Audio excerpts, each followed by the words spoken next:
hadislarda keladi, 4 marta aytsa. Hadisda shunaqa deyilgan. Ya Rob, ya Rob, ya Rob, ya Rob desa, Alloh labbi bandam deydi. 4 marta aytasiz, so'rovringiz chiqqanicha. So'raysiz, to'xtab qoladi tilingiz.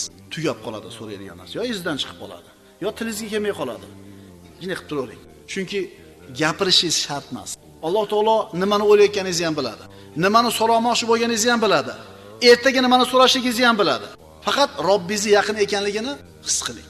Odamlarning eng kuchlisi bo'lishni xohlasak, tavakkul qilishimiz kerak. Odamlarning eng badavlati, boy bo'lishini xohlasak, o'zimizni qo'limizda turgan narsaga ishongandan ko'ra, Allohning beradiganiga ko'proq ishonishimiz kerak. Odamlarning eng hurmatlisi bo'lishni xohlasak, inna akramakum indallohi atqakum. Allohdan ko'proq qo'rqaninglar, Alloh uchun hurmatliroq. Duoyimiz birodarlar mustajob bo'lishi uchun Alloh taoloning borligiga aniq ishonishimiz kerak.